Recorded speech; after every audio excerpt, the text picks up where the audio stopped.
Are you recording? Okay, good. This is a rafter install. So just a few notes on this. Most of us have built a rafter with an offset bottom cord.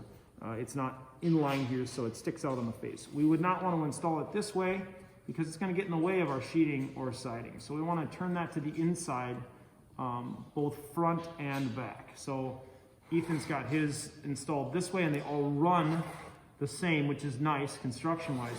Then on the back side, we're probably going to want to pop this one loose and flip it around, just so we don't have our bottom cord sticking out past flush with the building. Are you getting this, Carter? Are you getting this? You haven't moved the camera. I mean, some moving it. There we go, yeah. We don't want that piece sticking out past flush. When we go to sheet, we'll put our siding on. It's going to run in, okay? Some other notes. Where do we place these? We want to place these directly in line with our wall studs, so they're going to be 24 inches on center. Remember that the purpose of that is it transfers the weight directly into the wall stud and down to the foundation. So it's intentional. We don't want to put these in the middle and create stresses where there's no vertical support, okay? So our layout is 24 inches on center. Really the photo that I need, I mean, you could pull a tape, but I don't need to see the tape as much as I just need to see the alignment of the trusses with our wall stud, okay? One other piece on install, and that is you could take a piece and temporarily brace it across the front. On a job site, a lot of times you'll see a board sticking way up in the sky like this. And the reason is they'll brace this first truss against it and tack these together. Just with some toenails, they'll toenail in, or you could even use a clamp or whatever. And what that does is it gets the first truss sitting perfectly vertical. And then they would pull off of here and they would measure over and make sure that they are always 2 feet on center with their pull all the way down the line. It's just a way to keep these vertical so they're not tipping one direction or another. But it's cool to understand that, well, how do they set these in the first place? And then they would usually just toenail these in and put anchors. There's strips that have a bend to them that can hold them down in case you have a big wind or I don't know what else would pull them off. Wind probably be the biggest thing. Ethan used hot glue, that's fine. Glue works as long as you've got a decent contact, surface contact for your bird's mouth here. Some glue should hold those in place.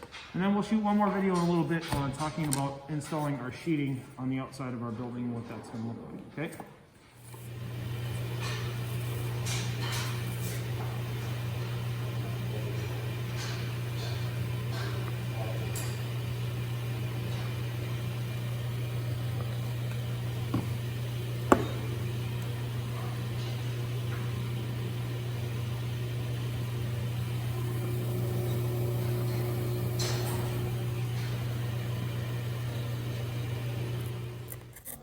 So Ethan's cutting out his window right now and just kind of punching through. Can you hold it up inside there and show how you mark out from the inside, how you mark out the window?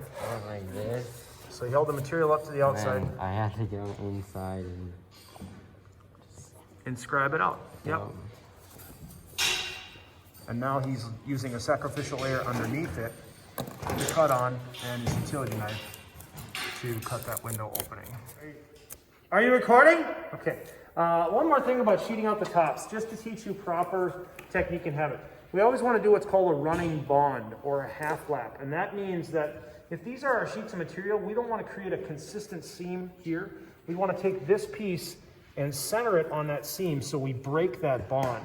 Now that messes up Emmy's measurements and everything else going on here. But if we don't do that, we create a weak point in the roof.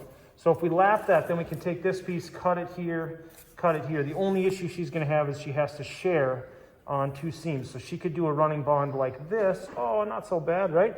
That's called a quarter bond, okay? Because we're roughly 1/4 of the sheet instead of a half or a half lap or a half bond. Then she would put this piece out here, cut that, take that end piece, run it down here, share it here. And now she's staggered her materials or her sheets when she's sheeting out so that she increases the strength of her roof. sightseeing.